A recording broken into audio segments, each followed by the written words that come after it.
Bonsoir et bienvenue pour ce nouveau numéro de quoi je me mêle. Le 11 septembre 2001, la mort de Lady Di, les attentats en Russie, les crimes du GIA en France ou en Algérie. Sur tous ces événements qui ont fait la une de l'actualité, à un moment ou à un autre, on croyait tout savoir. Eh bien, paraît-il qu'on avait tort. Régulièrement, en effet, des petits malins viennent nous dire que la réalité est plus compliquée, que la majorité des journalistes se trompent, que des forces obscures agissent en coulisses et sont les véritables ordonnateurs d'une réalité qui nous échappe. À vrai dire, la méthode n'est pas nouvelle. De tout temps, le thème du grand complot a fait son œuvre. Francs-maçons, Opus Dei, 200 familles, complexe militaro-industriel, services secrets. L'histoire est pleine de ces forces de l'ombre à qui l'on attribue un rôle décisif dans la marche du monde. Ce qui est nouveau, en revanche, ce sont les moyens qui sont mis au service de cette vision du monde. Les moyens et l'échelle de la manipulation.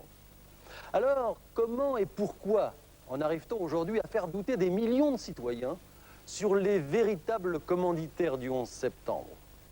Comment et pourquoi en arrive-t-on à persuader certains d'entre vous que Lady Di a été assassinée? Ou bien encore, que les Américains ne sont jamais allés sur la Lune?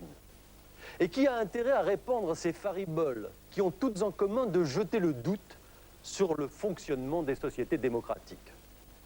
Tous manipulés, c'est le thème de ce nouveau numéro de quoi je me mêle. Voici le sommaire de cette émission.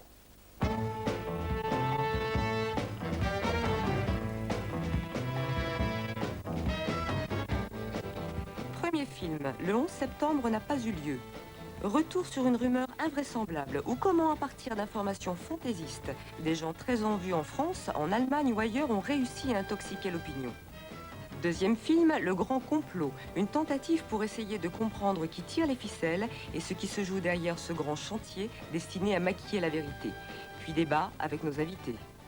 De toutes les mauvaises plaisanteries qui viennent régulièrement jeter le trouble et faire la une des médias, il en est une qui dépasse toutes les autres, à la fois par la nature exceptionnelle de l'événement et par l'ampleur du délire. C'est le 11 septembre 2001. Souvenez-vous, quelques mois après l'attaque contre l'Amérique, une version circule sur Internet.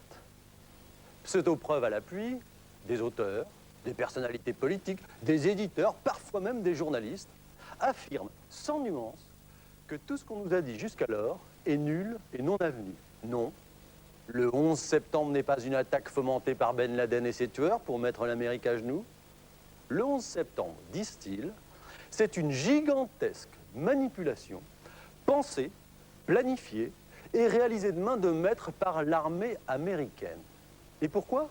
Eh bien, pour provoquer un choc dans l'opinion, afin de permettre à l'Amérique d'engager ses troupes en Irak et de remodeler le Moyen-Orient. Ben voyons. La ficelle est énorme et pourtant, la sauce va prendre. Alors que s'est-il passé pour que tant de gens basculent dans la bêtise? Que s'est-il passé surtout pour que des médias de masse leur offrent une tribune royale qui leur permet de toucher le grand public? Retour sur ce naufrage de l'intelligence.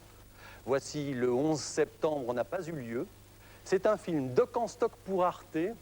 Il est signé Barbara Nessek et Antoine Wittkin. Regardez.